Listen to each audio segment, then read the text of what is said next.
আসসালামু আলাইকুম রহমতুল্লাহি ওবরকাতুহ। সম্মানিত দর্শক, বাংলাদেশের সাবেক প্রধানমন্ত্রী শেখ হাসিনা যদিও তিনি নিজেকে সাবেক মনে করেন না, তিনি মনে করেন যে এখনও তিনি বাংলাদেশের বৈধ প্রধানমন্ত্রী। বিশেষ একটি অবস্থার কারণে তিনি বাংলাদেশ থেকে দিল্লিতে গেছেন বা ভারতে গিয়েছেন, আবার সময় এবং সুযোগ মতো তিনি ফিরে আসবেন। আমরা বাংলাদেশের বসে তার কুশপুত্তলিকা দাহ করছি, তার বিরুদ্ধে একের পর এক মামলা দিচ্ছি, তার বাড়ি ঘর তছনছ করে দিচ্ছি এবং তার পৈতৃক ভিটা মাটির সঙ্গে মিশিয়ে দিচ্ছি। মূল উদ্দেশ্য হলো তাকে মানসিকভাবে বিপর্যস্ত করে তোলা এবং আওয়ামী লীগের যারা লোকজন রয়েছে তাদের মানসিক যে শক্তি এটিকে দুর্বল করা। এজন্য শেখ হাসিনার সঙ্গে সারা বাংলাদেশে শত শত হাজার হাজার নেতাকর্মীকে জড়িয়ে একেবারে একই ধরনের মামলা, হত্যা মামলা সারা বাংলাদেশে জারি হয়েছে। আওয়ামী লীগের অনেক শীর্ষ যারা নেতৃবৃন্দ রয়েছেন তাদেরকে গ্রেপ্তার করা হয়েছে এবং গ্রেপ্তার করার পর তাদের সঙ্গে যে আচরণ করা হচ্ছে এটি নজিরবিহীন। আমরা জেলখানার ভিতরে কিছু ঘটনা ঘটেছে বলে শুনতে পাচ্ছি, যেহেতু তথ্য উপাত্ত নেই কাজে এই বিষয়গুলো বলা যাবে না। একটা ভিডিও ফুটেজ আমরা দেখেছি যেখানে হাসানুল হক ইনু সাহেবের সঙ্গে যে আচরণ করা হয়েছে এটি এই বাংলায় কখনো ঘটেনি। দ্বিতীয়ত আমির হোসেন আমু, তারপর চট্টগ্রামের যে বয়োবৃদ্ধ আওয়ামী লীগ নেতা ইঞ্জিনিয়ার মোশাররফ সাহেব, সাইমন হোটেলের মালিক, ওনারা 14 জেনারেশন, মানে বলতে গেলে 14 গোষ্ঠী ধরে তারা অভিজাত, ধনাঢ্য এবং রাজনীতি তাদের একটা নেশা।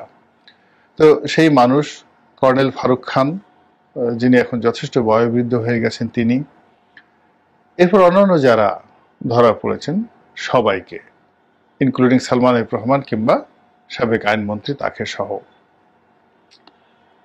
যেভাবে অপমান করা সম্ভব, মাথায় হেলমেট পরিয়ে, তারপর বুলেট প্রুফ জ্যাকেট পরিয়ে, কখনো সামনে হ্যান্ডকাপ পরিয়ে, কখনো পিছনে হ্যান্ডকাপ পরিয়ে, অর্থাৎ পিঠ মোড়া করে বেঁধে হ্যান্ডকাপ পরালে যে অবস্থা হয় ঠিক ওইরকম ভাবে তাদেরকে কোর্টে তোলা হচ্ছে। এবং যখন তাদেরকে কোর্টে তোলা হচ্ছে ওই সময়টিতে যেন একটা ক্যামেরার ট্রায়াল হয়, অর্থাৎ লোকজন দেখে, সাংবাদিকরা ছবি তুলতে পারে, সামাজিক মাধ্যমে সেইগুলো যেন ভাইরাল হতে পারে। এই জন্য পিঁপড়ার মতো ধীরে ধীরে ধীরে ধীরে তাদেরকে শো করা হয়। যে কাজটি 5 মিনিটে করা সম্ভব সেটি হয়তো 25 মিনিট বসে ধীরে ধীরে ধীরে ধীরে তাদেরকে কোর্ট কাছারিতে তোলা হয় যেন তাদের এই দুরবস্থা লোকজন দেখতে পারে। এর মূল কারণ হলো আওয়ামী লীগের যারা নেতাকর্মী রয়েছেন, সমর্থক রয়েছেন, তাদের মনে ভয়ের সৃষ্টি করা, আর আওয়ামী বিরোধী যারা শক্তি রয়েছেন তাদেরকে উৎসাহিত করা, উজ্জীবিত করা এবং তাদের মনের মধ্যে এক ধরনের আবেগ এবং অনুভূতির সৃষ্টি করা যে না, আমরা এবার পারবো বটে।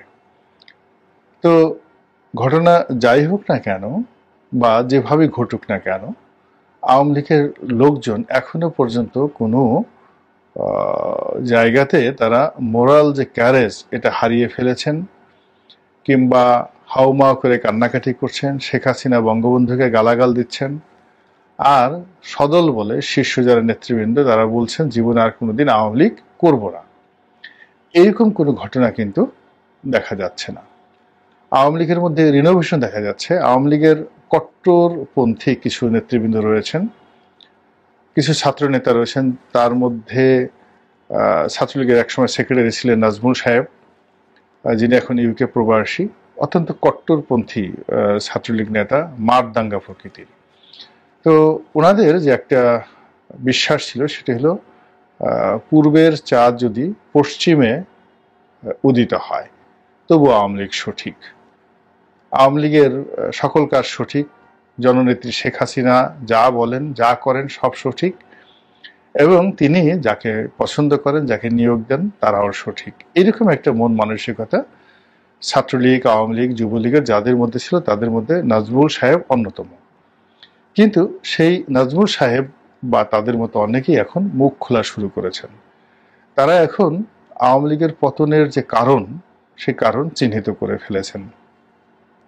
আওয়ামী লীগের যে সকল লোক যাদেরকে শেখ হাসিনা বিশ্বাস করেছিলেন যে এরা চুরি করবে না, বড় লোকের ছেলে, সেই সমস্ত লোক যারা একেবারে গরু চোর যেভাবে চুরি করে ওভাবে রাষ্ট্রকে চুরি করেছে, তো তাদের বেশ কয়েকজনের নাম ধরে, নাম উল্লেখ করে নাজমুল সাহেব গালাগালি করছেন। এভাবে নাজমুল সাহেবের মতো অনেকেই গালাগাল শুরু করে দিয়েছেন। এটি আওয়ামী লীগের একটা রিনোভেশন, কিন্তু এখানে অনুতাপের কোনো বিষয় নেই। দ্বিতীয়ত, শেখ হাসিনার যে মূল শক্তি ক্যাবিনেট, তার বেশিরভাগ সংসদ সদস্য তরুণ, তারা মোরাললেস সবাই গা ঢাকা দিয়ে আছেন দেশে বা দেশের বাইরে, এবং যেহেতু তাদের অর্থ রয়েছে, বিত্ত রয়েছে, ফলে তারা কেউ মন্দ অবস্থায় আছেন এখনো পর্যন্ত শোনা যায়নি। বরং তাদের সেই যে বিদেশে যে অবস্থান, রাজকীয় অবস্থান, এটি নিয়ে প্রথম আলো থেকে শুরু করে অনেক পত্র পত্রিকার রীতিমতো গাত্রদাহ যে একই হলো, এটা হওয়ার কথা নয়। যেখানে তারা ভিক্ষা করার জন্য ঘুরবে, যেখানে তারা জেলখানাতে পৌঁছবে, যেখানে তারা মানুষের হাতে পায়ে ধরবে, তা না করে এখন তারা কলকাতাতে, দিল্লিতে, আজমিরে, সিঙ্গাপুরে, ব্যাংককে, মালয়েশিয়াতে, তারপরে দুবাইতে, জেদ্দাতে, কোথায় নেই, সব বড় বড় শহরে আওয়ামী লীগের লোকজন মিছিল করছেন, মিটিং করছেন, 5 স্টার হোটেলে গিয়ে খাওয়া দাওয়া করছেন, আর ডক্টর মোহাম্মদ ইউনূসের সরকারকে গালাগাল দিচ্ছেন।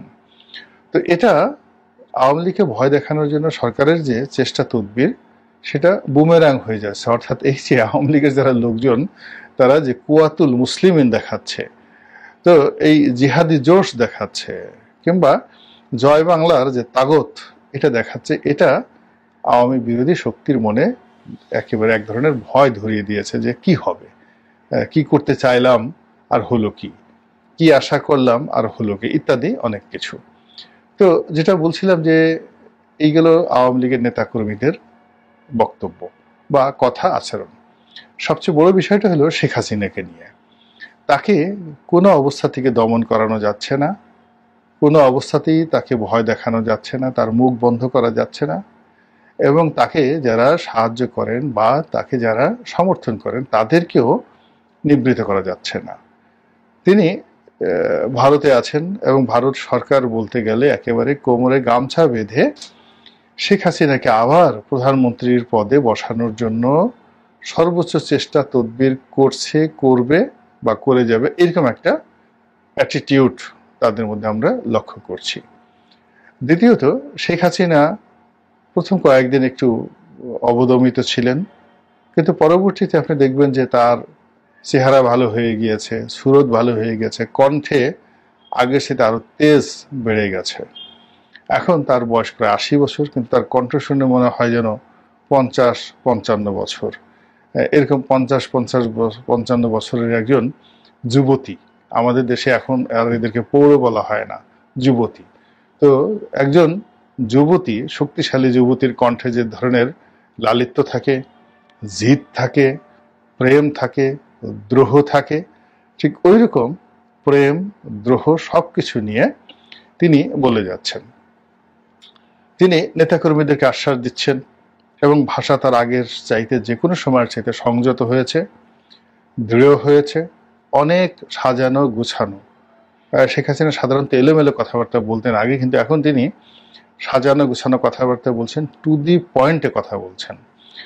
এবং তিনি কেবলমাত্র ডক্টর মোহাম্মদ ইউনূস নন, ডক্টর মোহাম্মদ ইউনূসের সঙ্গে অন্যান্য যারা রয়েছেন তাদের সবাইকে তিনি ধরবেন, শাস্তি দেবেন, তারপর মনের মতো, ইচ্ছা মতো শাস্তি দেবেন, যাকে বলা হয় একেবারে যেভাবে ঘানির মধ্যে ফেলে সরিষা ভিতর থেকে তেল বের করে, ওইভাবে আগামীতে তাকে যারা কষ্ট দিয়েছে, তার নেতাকর্মীদেরকে যারা কষ্ট দিয়েছে, তাদেরকে তালিকা করে করে তিনি ওইভাবে ঘানির মধ্যে ফেলে সর্ষা যেভাবে যে চিপে চিপে তেল বের করা হয়, ওইভাবে তেল বের করার জন্য তিনি অবিরত হুঙ্কার দিয়ে যাচ্ছেন। এবং অবাক করার ব্যাপার হলো, তার সেই হুঙ্কার নিয়ে তার প্রতিপক্ষ যারা আছে তারা কিন্তু কাউন্টার হুঙ্কার দিতে পারছে না বা দিচ্ছে না। হতে পারে তারা তাকে পাত্তা দিচ্ছে না, বা মনে করতে পারেন যে না, শেখ হাসিনা আসলে আগামীতে বাংলাদেশের রাজনীতিতে আর ফিরে আসবেন না, কাজেই তার সেই হম্বিতম্বি বক্তব্য নিয়ে মাথা ঘামানোর কোনো প্রয়োজন নেই। তো শেখ হাসিনা এই সকল বিষয় কগনিজেন্সে নিচ্ছেন না। তিনি তার প্রতিপক্ষকে অবিরত বলে যাচ্ছেন এবং তার অতীত জীবনের যে ডায়াগ্রাম, মানচিত্র, সেগুলোকে তিনি স্মরণ করছেন, যে তিনি যা বলেন তা করে ছাড়েন।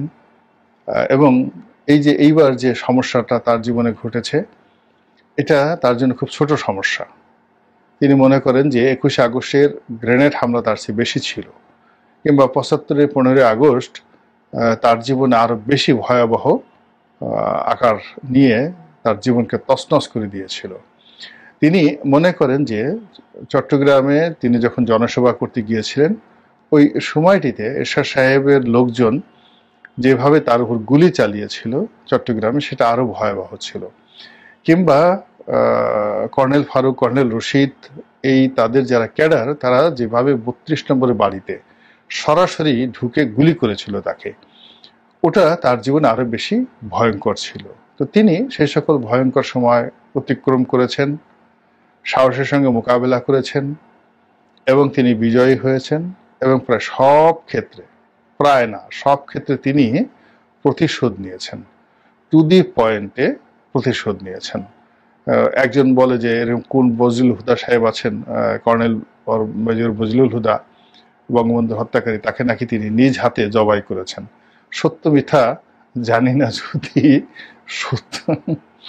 যদি না হেসে আমি পারছি না, আমি দুঃখিত, যদি এই ঘটনা সত্য হয়ে থাকে, অর্থাৎ কর্নেল বা মেজর বজলুল হুদা তাকে যদি শেখ হাসিনা নিজের হাতে জবাই করে থাকে, তাহলে আপনি একবার চিন্তা করেন তো, যে সে কসাইয়ের মতো একটা তলোয়ার তার হাতে, এবং তার পাশে এখন তার বন্ধু গুজরাটের কসাই মোদি সাহেব আছে।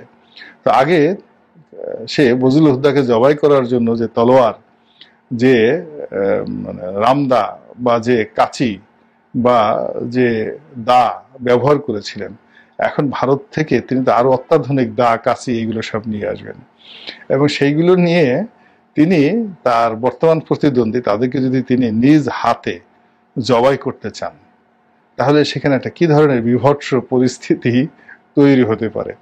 এখন এই যে আমরা হাসছি, আমি হাসছি এই কারণে যে অনেক সময় অনেককে ছোট করতে গিয়ে আমরা বড় করে ফেলি। এখন মেজর বজলুল হুদাকে তিনি নিজ হাতে জবাই করেছেন।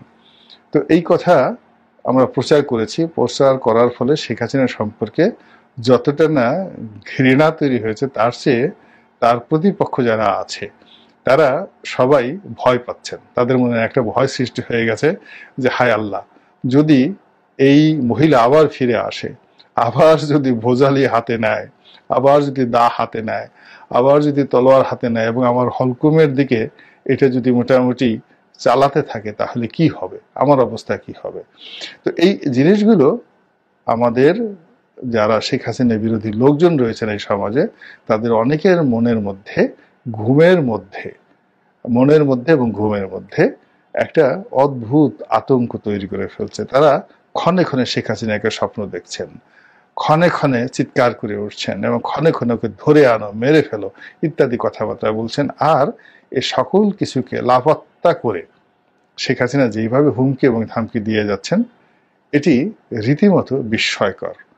আমি ইতিহাসের যতটুকু পড়াশোনা করেছি, কখনো এইরকম পালিয়ে যাওয়া পরাজিত কোনো শক্তিকে এইভাবে দম্ভ করতে দেখিনি। তাহলে এর পরিণতি কি হতে পারে আল্লাহ ভালো জানেন। আল্লাহ আমাদের সবাইকে হেদায়েত দান করুন এবং হেফাজত করুন। আসসালামু আলাইকুম ওয়া রাহমাতুল্লাহি ওয়া বারাকাতুহু।